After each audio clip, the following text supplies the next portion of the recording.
Jadi kejadian ini sekitar tahun 2020 pas masih pandemi COVID-19.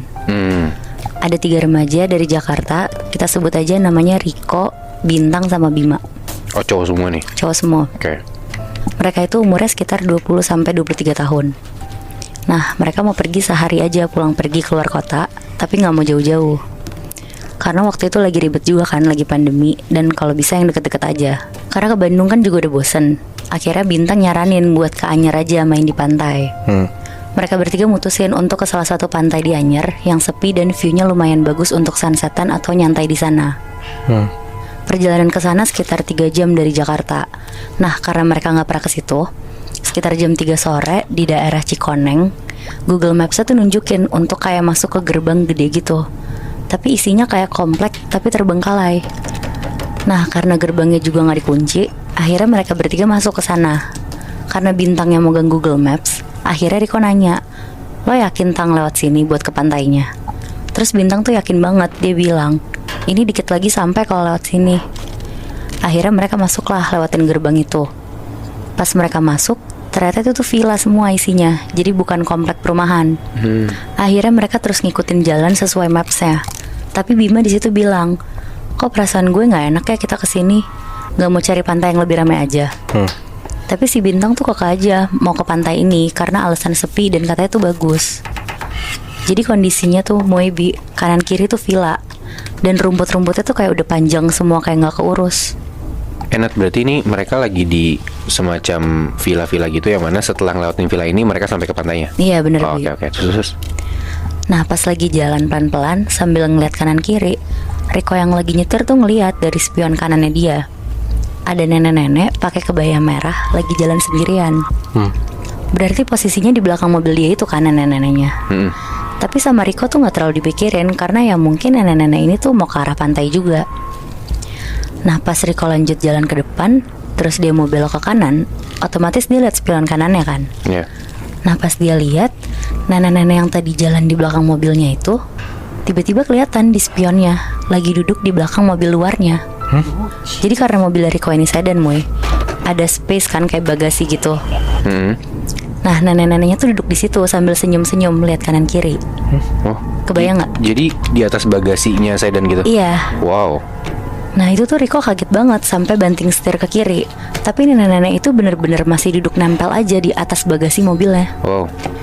Akhirnya Riko bilang ke Bintang sama Bima untuk lihat ke belakang mobilnya dia dan ngasih tahu kalau ada nenek-nenek yang duduk di belakang mobilnya. Bima sama Bintang di situ langsung ngeliat ke belakang dan bilang ke Riko, "Hah, gila lo ya? Mana ada anjir, nggak ada apa-apa. Lo jangan nakut-nakutin gitu dong kok." Terus Riko kaget karena mereka tuh nggak bisa lihat apa-apa kan. Akhirnya Bintang bilang, "Udahlah, jangan macem-macem, kita kan mau ke pantai, jangan yang aneh-aneh lah bahasnya." Nah, akhirnya sekitar jam 4 sore mereka udah sampai nih di pantai itu. Di dekat pantai itu tuh ternyata ramai, Moebi. Kayak ada warung-warung, ada tempat makan seafood juga. Tapi karena mereka datang pas lagi pandemi dan hari kerja, jadi kebetulan pengunjung tuh cuma mereka aja. Jadi penghuni di sana banyak tapi nggak ada pengunjung. Iya benar. Oke. Terus. Akhirnya mereka cari spot lah di bawah pohon gede rindang biar adem. Si Riko bawa tikar, terus mereka pakai itu buat tidur-tiduran. Nah, Bintang sama Bima nggak lama main air di pantainya. Riko tuh juga pengen ikut, tapi sorean lagi katanya, soalnya dia mau tidur-tiduran dulu, capek nyetir katanya. Pas dia lagi merem, kayak ada yang netes-netes gitu dari atas pohon kena bajunya Riko. Riko kaget, langsung kebangun, kirain hujan kan. Pas dia melek, Moebi, di atas pohon gede itu ada nenek-nenek yang tadi numpang di mobil Riko. Lagi mangap, terus liurnya tuh netes ke bawah, ke bajunya Riko. Riko loncat, terus langsung lari ke Bima sama Bintang dan langsung bilang, "Sumpah, di atas pohon ada nenek-nenek, sumpah." Mereka berdua langsung nyamperin tempat Riko itu kan. Dan pas dilihat tuh gak ada siapa-siapa, Moebi, sama sekali. Mereka bener-bener cuma bilang ke Riko, "Lo mah cuma kecapean aja kali, jadi halu dari tadi." Terus Riko tuh bilang, "Lo lihat deh, ini baju gue tuh basah, bau lagi." Jadi bajunya Riko tuh kayak bau anyir kayak gitu loh. Dan emang bajunya Riko tuh kelihatan basah. Nah, habis itu dia langsung ganti baju dan pindah tempat duduk. Jadi udah gak duduk di situ lagi. Terus dia bilang ke Bima sama Bintang untuk pulang sebelum gelap, karena dia males ngeliat macam-macam sendirian lagi kan. Karena dia udah ketakutan dan teman-temannya masih main air, akhirnya si Riko nih melipir duduk di warung yang ada di sana. Dia mikir mending dia di dekat warga lokal aja lah daripada dia sendirian kan nungguin temen-temennya. Nah kebetulan yang jaga warung ini tuh kakek-kakek dan ada cucunya anak kecil kayak masih sekitar umur 9 tahunan lah. Di situ Riko ditanya-tanya datang dari mana dan tahu pantai ini tuh dari mana. Terus pas udah ngobrol lumayan lama, akhirnya Riko cerita ke kakek ini. Dari tadi pas OTW sini tuh dia ditumpangin sama sosok nenek-nenek.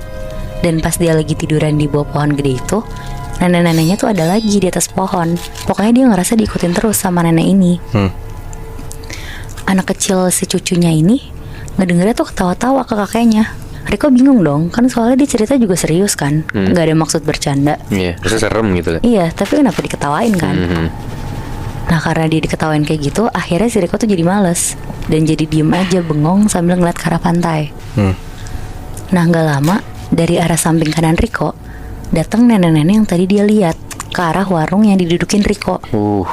Jadi Riko kayak duduk di kursi kayu gitu yang ada mejanya juga di depan warung itu.